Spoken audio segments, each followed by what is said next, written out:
சென்னையில் ஒரு வாரத்திற்குள் இரண்டாவது காவல் துணை ஆணையர் மீது காவல் ஆணையர் அருண் துறை ரீதியிலான நடவடிக்கை எடுக்கப்படும் என்று தெரிவித்திருக்கிறார். காவல் நிலையத்திற்கு புகார் அளிக்க வந்த பெண்ணிடம் அத்துமீறி பழகியதாக கோயம்பேடு காவல் துணை ஆணையர் அதிவீர பாண்டியன் மீது புகார் அளிக்கப்பட்டிருக்கிறது. புகார் மீது நடவடிக்கை எடுக்காமல் தன்னிடம் அத்துமீறி பேசியதாக காவல் துணை ஆணையர் அதிவீர பாண்டியன் மீது பெண் புகார் தெரிவித்திருக்கிறார்.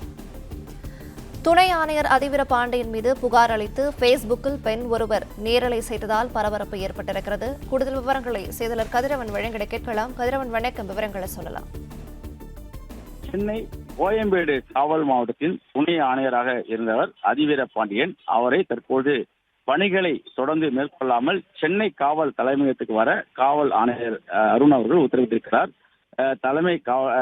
காவல் தலைமை அலுவலகத்தில் அவரை அறிக்கை தாக்கல் செய்யவும் அவர் உத்தரவிட்டிருக்கிறார். ஒரு பெண் ஒருவர் கொடுத்த புகாரில் நடவடிக்கை எடுக்காமல் தொடர்ந்து அவரிடம் அத்துமீறி பேசியதாகவும் அது தொடர்பாக அந்த பெண் முகநூல் பக்கத்தில் நேரலை செய்த நிலையில துறை ரீதியான விசாரணை நடத்தி தற்போது இந்த உத்தரவினை பிறப்பித்திருக்கிறார். துறை ரீதியான விசாரணை எடுத்து அவர் மீது நடவடிக்கை எடுக்கப்படும் என்றும் தெரிவிக்கப்பட்டிருக்கிறது. சென்னையில ஒரே வாரத்துக்குள் இரண்டாவது காவல் துணை ஆணையர் மீது இந்த காவல் ஆணையர் அருண் அவர்கள் துறை ரீதியான விசாரணை நடவடிக்கை மேற்கொள்ளப்பட்டிருப்பதும் குறிப்பிடத்தக்கது.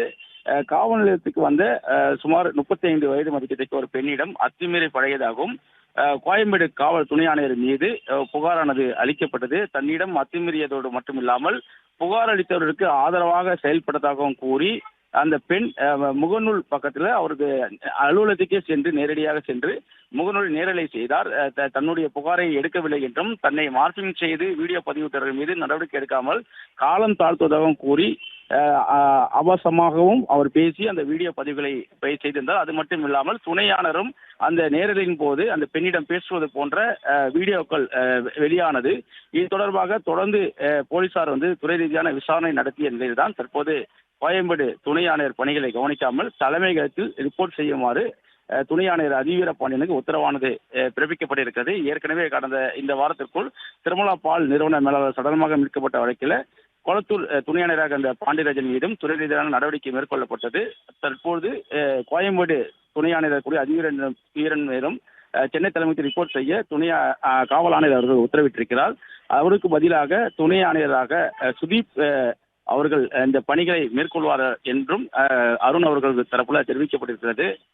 தொடர்ச்சியாக ஒரே வாரத்தில் 2 காவல் துணை ஆணையர்கள் தலைமையகத்தில் ரிப்போர்ட் செய்தும் அவர்கள் சர்ச்சையில் சிக்கிய நிலையில் அவர் மீது நடவடிக்கை மேற்கொள்ளப்பட்டதும் குறிப்பிடத்தக்கது.